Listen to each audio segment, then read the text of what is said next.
cutanée, oui, la dépression, on la voit bien. Technique des dépressions cutanées, les pouces orientés vers le haut. Et vous vous rappelez qu'on fait un test en ascension, bien sûr. Un petit peu vers le haut, un petit mouvement de lift comme ça. Test suivant. C1. Index ou majeur, repérage des transverses de C1. Alors déjà le repérage, vous faites votre petite translation comme ça tranquille, voilà. Et test en compression pour la lettre de force et petit mouvement de pédalage. En tractant vers le haut. Légèrement, voilà. Légèrement vers le haut, effectivement, en tractant vers le haut. Si vous tractez vers le haut, c'est plus la composante articulaire et le pédalage. Mais en fait, si vous réfléchissez bien, quand vous faites un pédalage, il y a une composante vers le haut, vers le bas de clé. Donc de toute façon, elle sera inclue. Donc même si vous n'avez pas franchement tracté vers le haut. Voilà. Ensuite, on fait légèrement fléchir la tête. C2, C3, C4, C5, C6, C7. On peut éventuellement, c'est encore un peu expérimental, faire un test en pression circonduction latéralement, à plusieurs hauteurs. Et parfois, il y a un test qui est négatif, qui n'est pas clair, et puis qui ressort mieux comme ça. C'est encore un peu expérimental. Test suivant. Carré. Vous voyez, on est bien placé ici. Vous vous rappelez les pouces. On vient dans l'espace entre le scalène postérieur en avant et le trapèze en avant. Donc bien rentrer en dedans. Pas rester juste devant comme ça, mais contourner et venir dedans avec les pouces fléchis. Ensuite, c'est un choix, enfin c'est pas le choix, pour l'instant vous restez encore sur la scapula. Donc vous me donnez le nom des muscles, même si c'est la scapula, c'est pas que le muscle, mais vous donnez la scapula.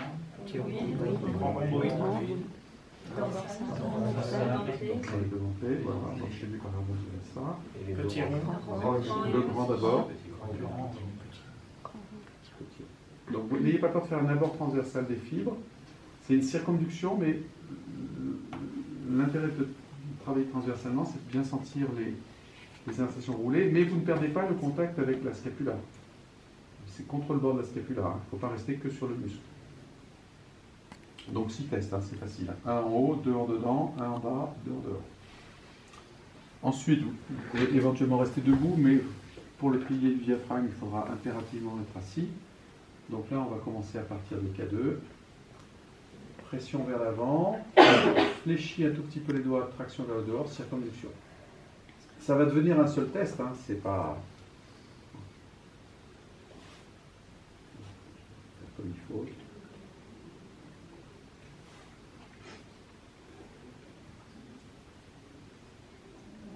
Toujours en dehors des spinaux.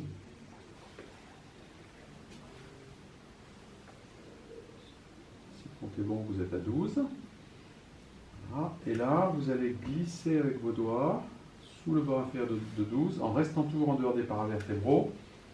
Et vous allez vers le haut, vers l'avant et vers le dedans. Quitte des fois même à soulever un petit peu votre patient, comme ça.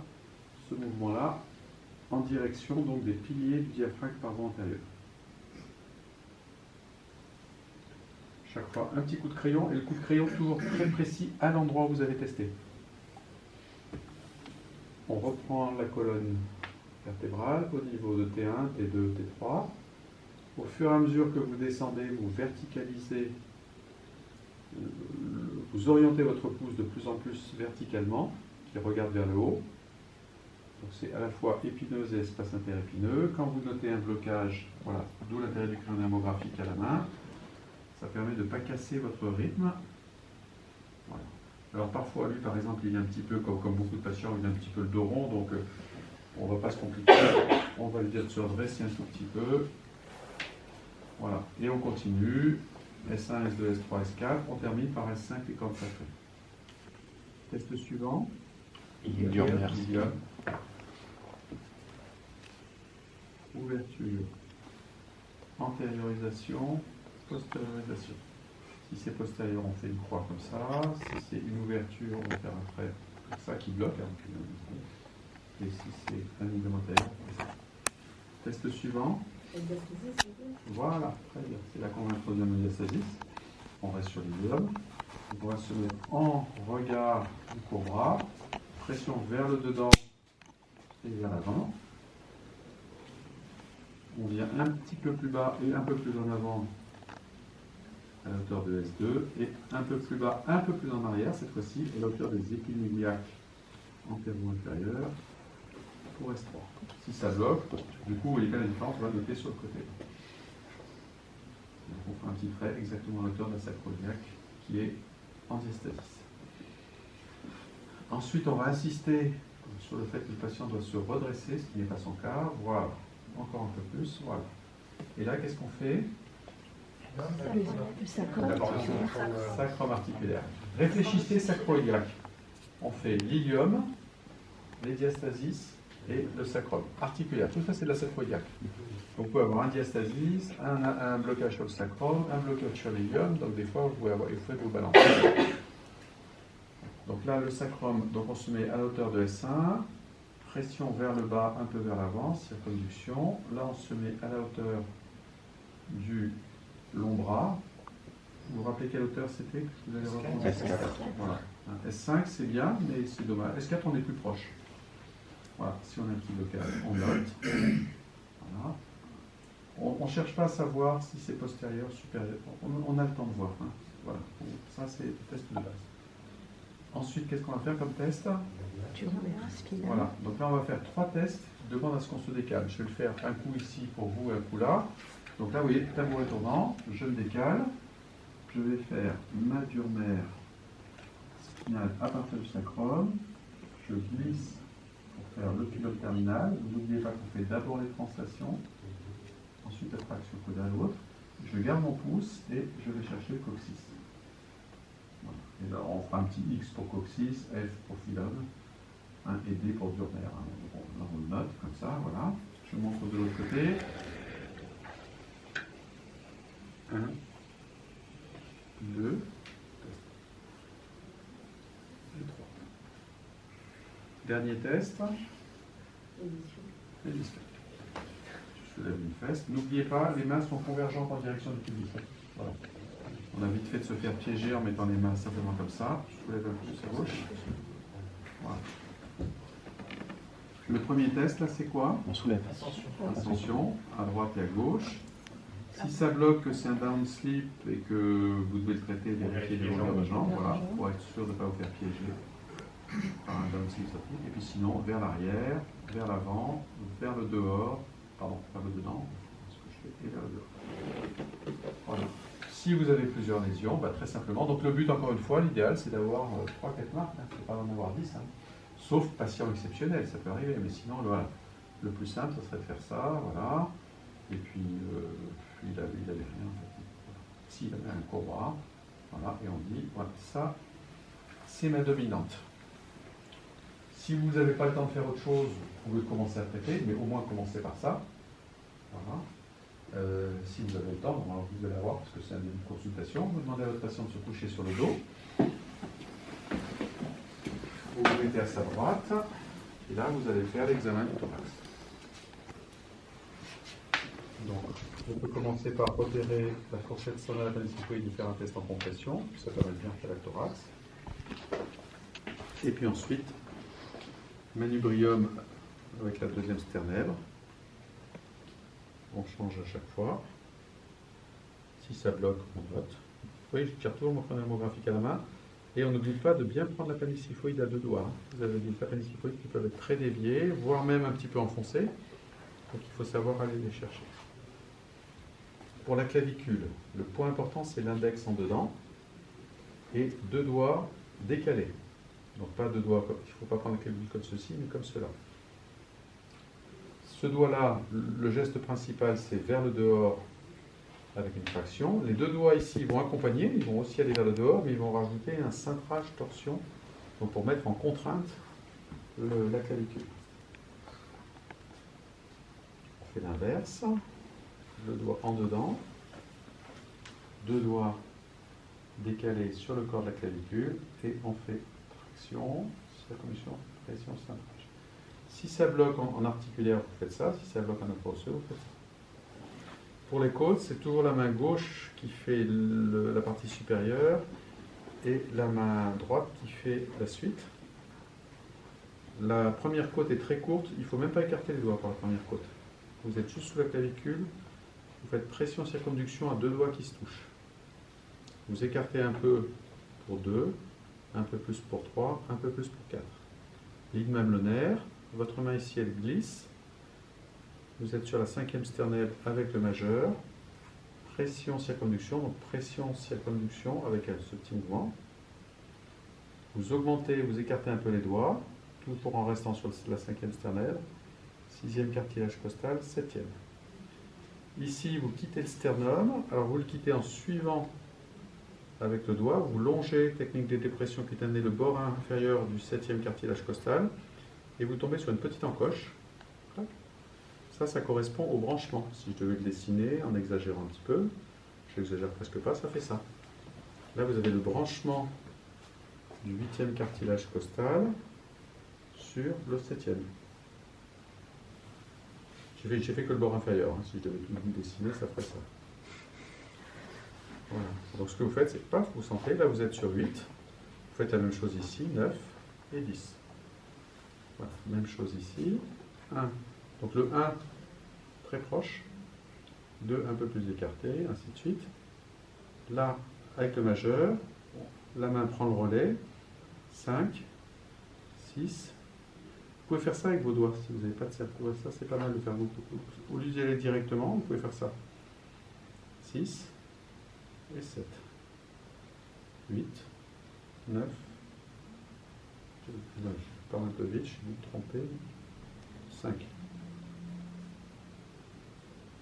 6. 7. Non, je n'étais pas trompé. 8. 9. C'est très saillant pour une 9, mais c'est comme ça.